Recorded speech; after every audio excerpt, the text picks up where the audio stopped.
Hello there. I hope that you are doing well. Welcome to this new episode of the Uncensored series. Today we will be looking at an execution that took during the afternoon session on the 19th of July 2024. Let's begin.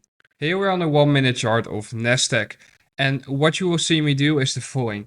You will see me go long inside of this BC right here. The reason why I was looking for a long during the afternoon session was due to the following.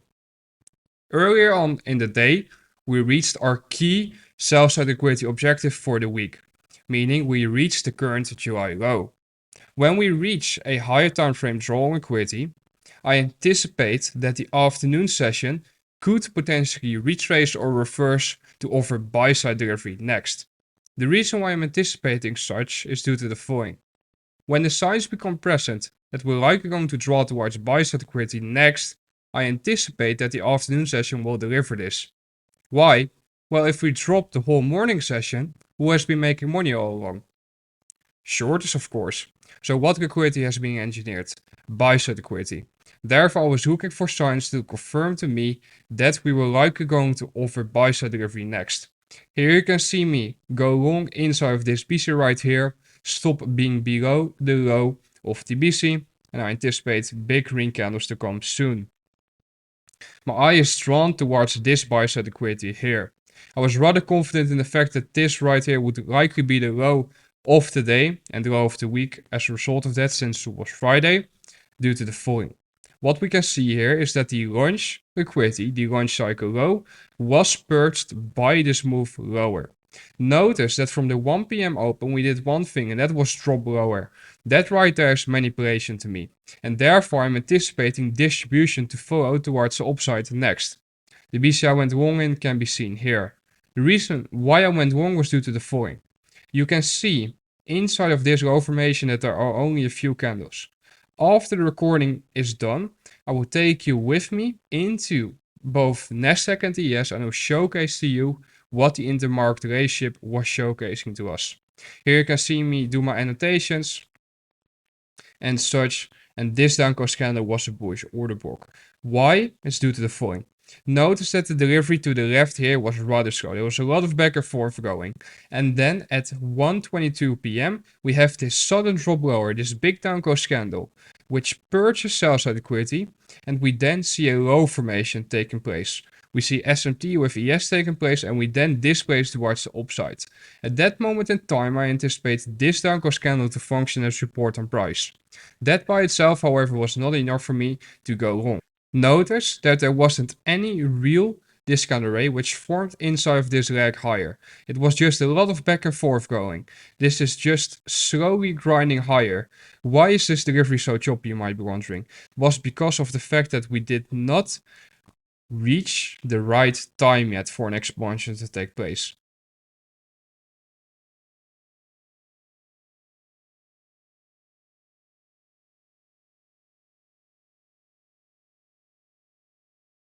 Therefore, when our macro window arrived, I went long inside of this BC. I waited for a retracement into it. Notice that we displaced to the upside. Let me just pause the recording for a moment because I need to really break this down for you. Notice that we displace higher here by this leg, trading above this upcoast candle. This upcoast candle set up the run lower. This is manipulation, which is taking place just in advance of our macro window. We then see a BC get created during our macro window. We expand higher, taking out buy-side liquidity. What do we do then? We retrace into a discount of the range from this low to this high to provide us with the opportunity to buy in a discount array in a BC. We then see something occur between Nasdaq and ES inside of this BC, the lower time frames, and we displace towards the upside again, trading above this sequence of downcoast candles, above this upcoast candle. Notice that a new BC gets created, and that right there was the reason why I pyramided. My eye is drawn towards the buy-side liquidity above these relatively equal highs and into this CB to be my first drawn liquidity. Notice that these relatively equal highs stepped into this CB, but they did not reprice all the way into the high of this CB. That means that there's still an inefficiency left, which the market has to be repriced into at a later point in time. That was my thought process. At this point, what I see is the following. I see that we have now closed above these two CBs on the left here. So in my mind, I'm extending those CBs to the right. I do not want to see the market displace below them again moving forward. This up-close candle holds significance to me as well, because it was a big up-close candle which formed inside of this CB, and we've now closed above it, so I want to see this price range function as support. As you can see, I might have been a bit overzealous with my target, since my full pool target would be the lunch cycle high, but due to the fact that the high time frame order flow was bearish, I already knew that I would have to take partials rather aggressively. And this is how you need to determine where to take partials, by the way. If you're trading in line with the high time frame order flow, you try to anticipate us to draw all the way to the opposing side of the range. If you're trading against the high time frame order flow, you anticipate us to at least reach 50% of the range, and how we treat that level will be crucial in determining whether or not we are likely going to continue higher. At this point, my mind is drawn, by the way, to this candle right here. I do not want to see the market trade below this candle's low, because this candle's low already tapped into this BC. So keep that in mind. Extend this wick to the right. Monitor to see how we are going to react of that. I like the fact that we had this big sequence of down close candles which delivered lower. That right there is manipulation which is taking place. It's engineering new buys liquidity above these highs here. Because retail-minded traders will look at that and think, oh, look, we're dropping lower aggressively, we found resistance, we now need to go lower. We of course know that the opposing is true, and this is manipulation lower to engineer new buys liquidity to then draw higher. Here you can see that we're trading above these relatively equal highs now, and that's why I decided to take a partial. I was monitoring to see whether or not we would expand and spool towards the upside now, to see whether or not we would continue drawing towards that other side of the range. But in my mind, like I mentioned, I was already preparing myself for the fact that we could potentially just chop around from here and not reach that objective. Preferably, I would like to see that objective get reached, but in my mind, I'm okay with the fact that it might not deliver. At this point, I'm simply waiting to see, okay, are we going to reject these relatively equal highs? Meaning, are we going to show signs of wanting to now return back into the range of this low to this high? Or are we going to in fact continue higher? At this point, it's a waiting game, and I'm actively monitoring to see whether or not we're going to offer that sell side delivery next, or if we're going to continue that bullish order flow. Notice that my stop gets drilled to this low. The reason why my stop gets drilled to this low is due to the following.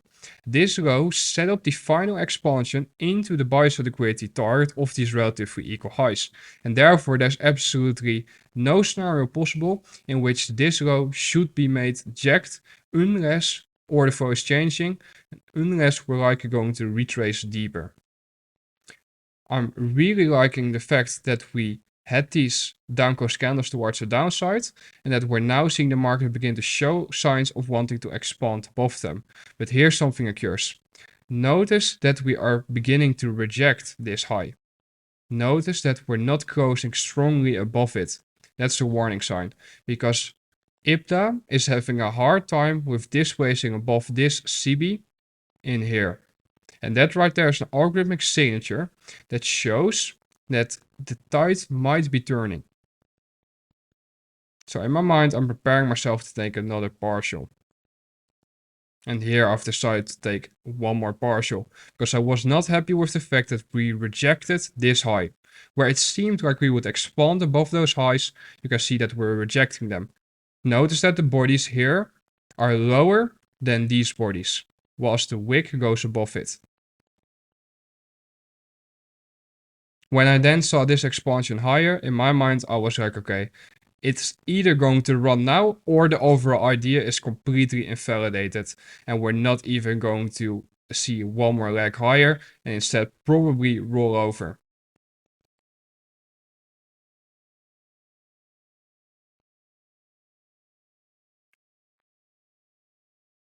Look, you might think, why did you not take more contracts off at the beginning drawing liquidity, at the beginning of your draw being met? And that's a completely fair statement. However, to me, what was the thought process was the fact that we were likely going to see more of an expansion above these relatively equal highs. But the fact that we're seeing this very lethargic price action, to me, is the warning sign of that maybe not occurring. Here we can see a closure above this high right here, but notice that we're not beginning to see signs of continuation. Instead, we see a rejection taking place.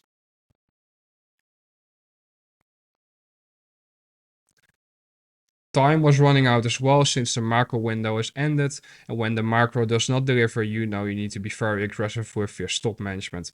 I trailed my stop, and eventually my trailed stop gets hit, as you can see. What I want you to learn from this execution is the following. I hope that you have gotten a great insight when it comes to the overall trade management and overall management of the fact that the idea which I had established did not play out. Meaning I was anticipating the market to continue higher and utilizing this CB as an inversion value gap, but the signs were not present that it would occur, meaning we saw a rejection of that CB. And when that occurs, you need to be very aggressive with your trade management. And what eventually occurred was the following. We retraced all the way back into the entry, and then during the next macro window, we expanded. I personally was not behind the charts anymore, so that was rather unfortunate, but eventually the market did deliver towards the drawn liquidity of at least this CB into a premium of the range from this high to that low. So that was good to see, and that is definitely delivery worth logging. However, whenever the price action does not deliver, you need to be content with that. You need to say, okay, I saw a move, I anticipated to take place, I got my profits, I'm done. Simple as that. Let us now take a look at the intermarket relationship between Nasdaq and ES in this overall delivery, because I have some sauce to share with you, some advanced IPTA insights. Here we're on the 1 minute chart of both Nasdaq as ES. Nasdaq being on the left and ES being on the right. What I want you to see first of all is the following. I shared with you that there was a Kraken correlation inside of the low formation which occurred at 1:22 p.m. Now, what I want you to do is I want you to pay attention to this delivery here on Nasdaq and this delivery on ES. And I want you to just pause this lecture for a moment and try to tell me what you see. I know that some of you just don't want to pause the lectures because you're like, I don't need to pause it, just get to the point, give me the answer. But trust me, you need to pause the recordings because that's how you learn, because then you can see and test for yourself whether or not you know what I'm going to point at. What I want you to see first of all is that Nasdaq right here creates a higher low on the wicks. Notice that ES, however, creates a lower low here. It's a very tiny SMT, it's a 1 minute SMT, but it was enough for the overall buy program to take place. Now, let's take a look at the next significant low. The next significant low that immediately pops out to me was this low formation, which formed just right before a macro window. What I want you to see is the following. I want you to see how there's body SMT here, meaning where there's SMT here on the wicks inside of the initial low formation, there's SMT on the bodies here on the second key low formation, which formed right in advance of a macro window. Where you can see that if you would take the wicks off here on Nasdaq, you would see that Nasdaq created higher lows on the bodies, whilst ES created lower lows on the bodies. Do you see that there's a Kraken correlation there? You need to pay close attention because these are the fine details.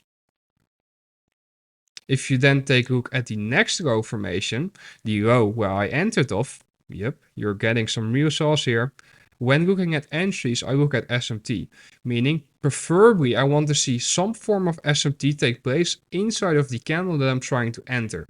Meaning I try to enter inside of this BC. That was my overall thought process.